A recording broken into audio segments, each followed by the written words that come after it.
The Vietnam War, a protracted and contentious conflict from 1955 to 1975, left indelible scars on both the Vietnamese and American psyches. For American soldiers, it was a grueling, often seemingly endless struggle against an elusive enemy. The Viet Cong, a formidable force with deep roots in the rural population, employed guerrilla tactics that made it difficult to distinguish between combatants and civilians.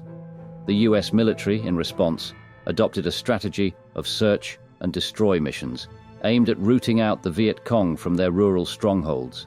Among the many horrors that emerged from this war, the issue of mass sexual violence committed by American soldiers stands out as particularly egregious and deeply troubling. Yet, for decades, this dark chapter has often been shrouded in denial and obfuscation. Cover-ups by the military and political establishments prevented these crimes from being fully acknowledged and addressed. Let's unveil the secrets of time. The My Lai Massacre, a fate worse than death. The My Lai Massacre, which occurred on March 16, 1968, stands as one of the most infamous examples of American war crimes in Vietnam. The massacre occurred during Operation Muscatine, a military operation aimed at clearing the Quang Ngai province of Viet Cong presence. This operation was fraught with tension, as soldiers faced immense pressure to achieve results in a complex and volatile environment. On the morning of March 16th, Charlie Company, 1st Battalion, 20th Infantry Regiment, received orders to sweep the My Lai hamlets. Intelligence reports inaccurately labeled the area as a Viet Cong stronghold, setting the stage for violence. Captain Ernest Medina reportedly informed his men that nearly all civilian residents of the hamlets in Sun Mai village would likely have left for the marketplace by 7 a.m., and that any who remained were most probably Viet Cong or sympathizers. When asked whether the order included killing women and children, those present later gave varying accounts of Medina's response. Some, including platoon leaders, testified that they understood the orders to be to kill all Viet Cong and North Vietnamese fighters and suspects, including women and children. He was quoted as saying, "They're all Viet Cong, now go and get them," and was heard to respond to the question, "Who is my enemy?" by saying, "Anybody that was running from us, hiding from us, or appeared to be the enemy. If someone was running, shoot him. Even if it was a woman with a rifle, shoot her." The soldiers were motivated by a combination of fear, aggression, and a desire to demonstrate their effectiveness to their superiors. On the morning of March 16th, at 7:30, around 100 soldiers from Charlie Company, led by Captain Ernest Medina, landed in helicopters at Sun Mai after a brief artillery and helicopter gunship barrage. Sun Mai was a mosaic of individual homesteads, grouped settlements, rice paddies, irrigation ditches, dikes, and dirt roads connecting various hamlets and sub-hamlets. The soldiers anticipated engaging the Viet Cong Local Force 48th Battalion, one of the Viet Cong's most successful units. Although they were not fired upon after landing, they suspected guerrillas were hiding underground or in the huts. Their suspicions were confirmed when gunships engaged several armed enemies near My Lai, killing 4. However, instead of encountering the expected enemy, the soldiers found women, children, and old men, many of whom were cooking breakfast over outdoor fires. The villagers were preparing for a market day and initially did not panic or run away as they were herded into the hamlet's common spaces and homestead yards. Harry Stanley, a machine gunner from Charlie Company, testified during the U.S. Army Criminal Investigation Division inquiry that the killings began without warning. He first witnessed a member of 1st Platoon strike a Vietnamese man with a bayonet. The same soldier then pushed another villager into a well and threw a grenade in after him. Stanley next saw 15 or 20 people, mainly women and children, kneeling around a temple with burning incense, praying and crying. They were all killed by shots to the head. Many women were sexually assaulted before being murdered. According to the reports, the rape victims ranged between the ages of 10 and 45, with 9 being under 18. The sexual assaults included gang assaults and sexual torture. As reported by Seymour Hersh in his book on the massacre, a woman was assaulted after her children were killed by the US soldiers. Another Vietnamese villager also noticed soldiers assaulted a 13-year-old girl. The Peers Commission, established by the US government to investigate the My Lai massacre, determined that at least 20 Vietnamese women and girls were sexually assaulted. Given the limited research beyond the Peers Commission, which focused solely on cases with overt signs of assault like torn clothing and nudity, the actual number of sexual assaults remains uncertain. One soldier recollected that women were saying, "No Viet Cong," and were trying to shield their children. He remembered that he was shooting old men and women, ranging in ages from grandmothers to teenagers, many with babies or small children in their arms, since he was convinced at that time that they were all booby-trapped with grenades and poised to attack. A lot of women had thrown themselves on top of the children to protect them, and the children were alive at first. Then, the children who were old enough to walk got up, and Callie began to shoot the children. While it was noted in the court's martial proceedings that some soldiers of Charlie Company did not participate in any killings, it was noted they neither openly protested against them nor filed complaints later to their superiors.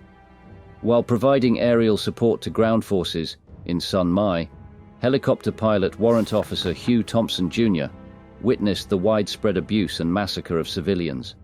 Shocked by the brutality, Thompson and his crew made repeated attempts to halt the killings. They landed their helicopter multiple times, rescuing civilians from imminent danger and defying orders from ground commanders. Thompson confronted the perpetrators, demanding an end to the massacre, risking his own life to protect innocent people. Despite radioing for help and landing to assist the wounded, Thompson encountered resistance from the ground troops. He observed firsthand brutal acts committed by soldiers, including the shooting of an unarmed woman and the mass killing of civilians trapped in a bunker. Thompson and his crew risked their lives to rescue civilians, including a young girl.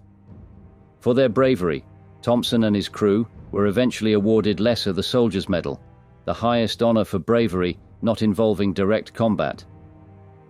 By the time the killings and assaults stopped, Charlie Company had suffered one casualty, a soldier who had intentionally shot himself in the foot to avoid participating in the massacre. Only 3 enemy weapons were found and confiscated. As soon as my mother got into the shelter, the soldiers continuously tossed in grenades. The bodies of my mother, sisters and brother were torn into pieces. I got injured and knocked out, but somehow I survived. On November 17, 1970, a U.S. court-martial charged 14 officers, including Major General Costa, the commanding officer of the American Division, with concealing information about the incident. Of the 26 men initially charged, Army Officer William Callie was the only one convicted. During the 4-month-long trial, Callie consistently claimed that he was following orders from his commanding officer, Captain Medina. In a separate trial, Medina denied issuing the orders that led to the massacre and was acquitted of all charges, effectively undermining the prosecution's theory of command responsibility, now known as the Medina Standard. However, several months after his acquittal, Medina admitted to having suppressed evidence and having lied about the number of civilian deaths. I can further say that I did not see any slaughter at My Lai 4 that day, and none was reported to me. And I'll further state that I did not order any massacre at My Lai 4. Despite the claim that Callie was simply following Medina's orders, he was convicted and sentenced to life in prison on 29th of March 1971, after being found guilty of premeditated murder of not fewer than 20 people. 2 days later, President Richard Nixon made the controversial decision to have Callie released from armed custody at Fort Benning, Georgia, and put under house arrest pending appeal of his sentence. What we can't understand, in the first place, him going in there and thinking, well, it says it's premeditated, right? Him thinking that, well, I'm going to go in there and I'm going to kill all these people. A person just doesn't do that, especially alone. And it's not real, it's unreal. Because where did he get his orders in the first place? And the people behind him, What were they doing? Just standing there looking at him. If he was supposed to kill these people by himself, and he's going to suffer by himself. It's unreal. Although the United States Court of Appeals ordered a new trial, this decision was overturned by the Supreme Court. Calley ultimately served only 3 years of house arrest for the murders. In 1976, Secretary of the Army Howard Callaway told the New York Times that Calley's sentence was reduced because Calley genuinely believed he was following orders. This reasoning goes against the standards set at the Nuremberg and Tokyo trials, where following orders was not accepted as a defense for war crimes. On August 19, 2009, speaking to the Kiwanis Club of Greater Columbus, Calley apologized for his role in the My Lai massacre. He stated, "There is not a day that goes by that I do not feel remorse for what happened that day in My Lai. I feel remorse for the Vietnamese who were killed, for their families, for the American soldiers involved and their families. I am very sorry." As of 2018, William Calley was living in Gainesville, Florida. He is now 81 years old.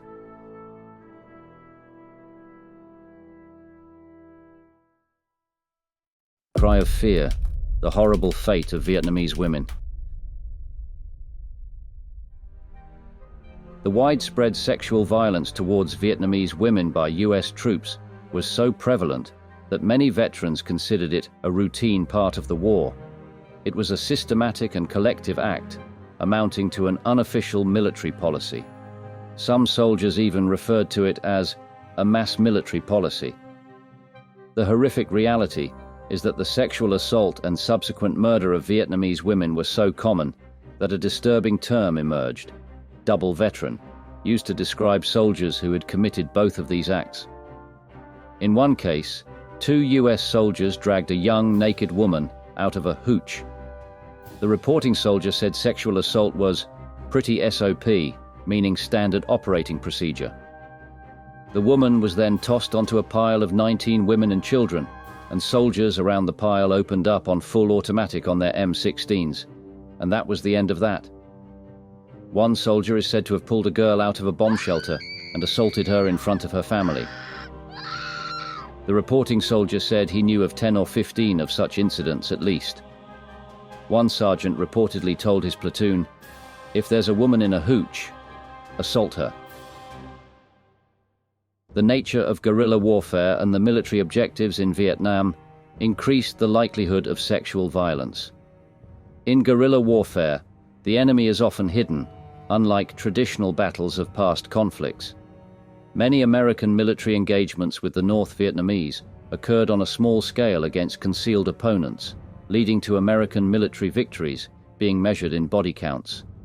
With no territorial goals, success meant eliminating as many Vietnamese fighters as possible.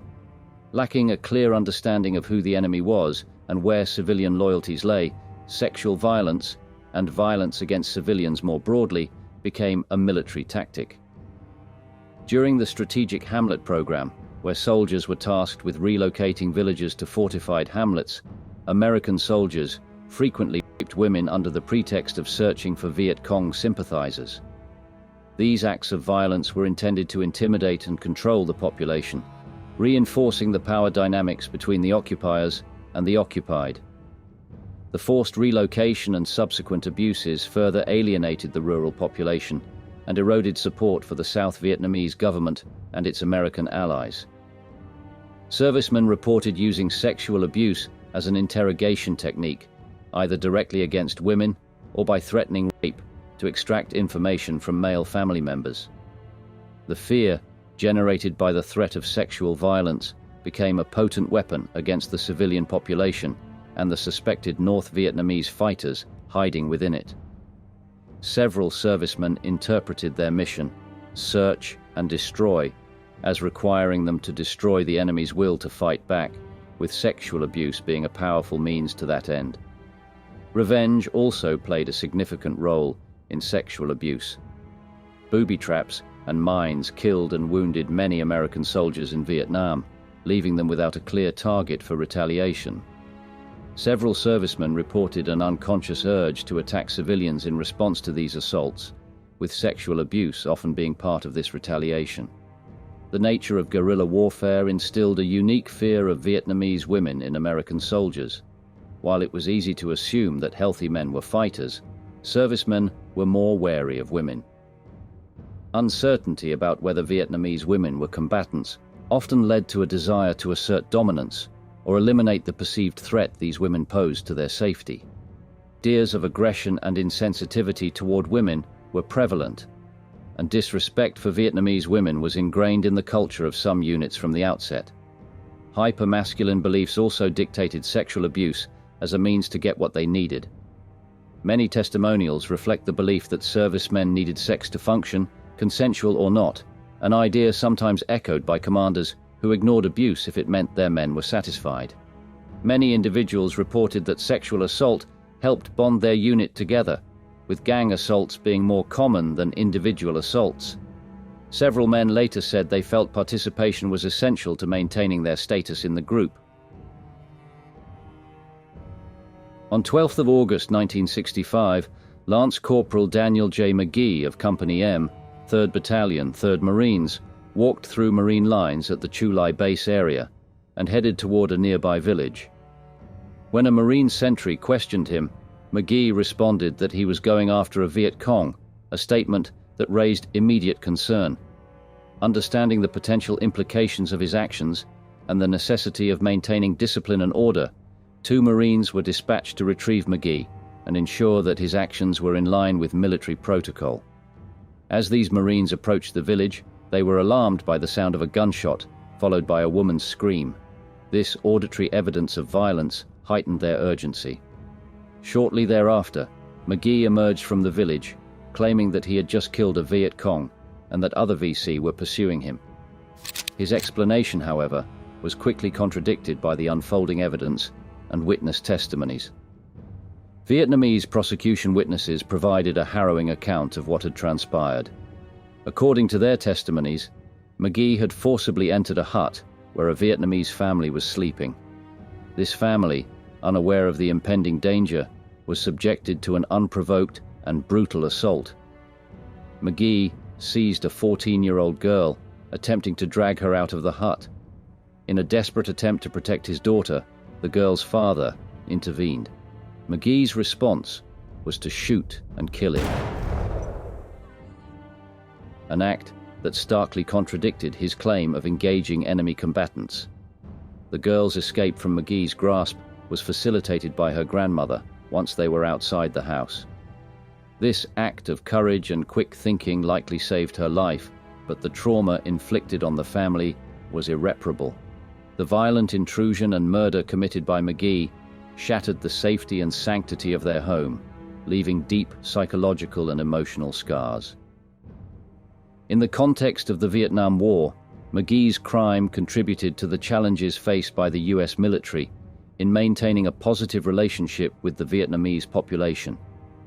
Incidents like this one fueled anti-American sentiment and provided propaganda material for the Viet Cong and North Vietnamese forces. Propaganda, which one could argue was often grounded in reality. Sexual violence, or the threat of it, was deliberately used by some American forces as a method of torturing suspected Viet Cong. Both American and Vietnamese sources confirm that sexualized torture was a known practice in certain areas of the conflict. During the 1967 International War Crimes Tribunal, organized by philosophers Jean-Paul Sartre and Bertrand Russell, an American lawyer recounted the ordeal of a Vietnamese woman who endured torture learned from Americans. Tran Thi Van recalled a man who stripped her, tied her arms, and thrust his hand into her private parts until she bled and cried out in pain. She also testified that her sister and niece were tortured in similar ways, with her niece dying as a result. Some American units, such as the 172nd Military Intelligence Unit, were notorious for employing sexual violence as a tactic for torturing Vietnamese women. Several women interviewed for Martha Hess's book, Then the Americans Came, recounted their experiences with sexualized torture. Truong Tho Mong told Hess, "I am the only one still alive. They killed the others. I was 19. They used electricity and metal sticks. and many soldiers raped me.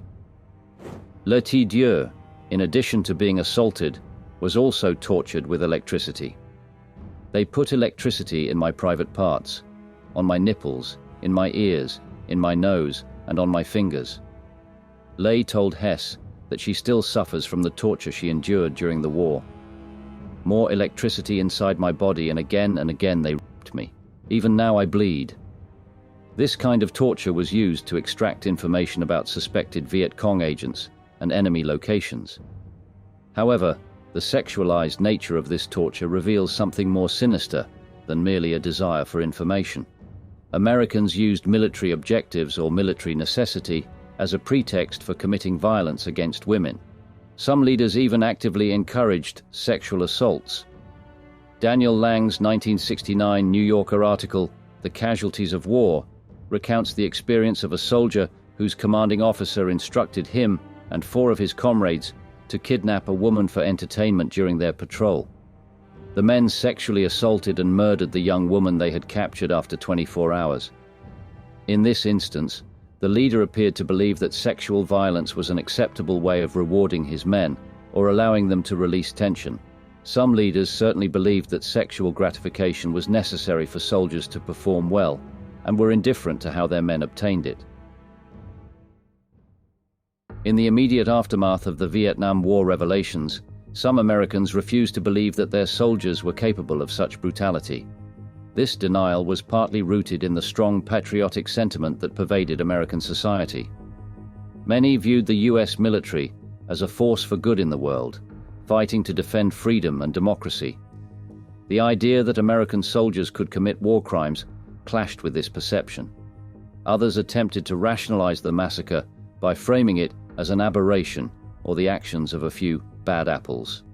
This narrative suggested that the soldiers involved in My Lai were exceptions and did not represent the broader conduct of the US military. This perspective was bolstered by statements from military officials and politicians who sought to downplay the incident and its implications.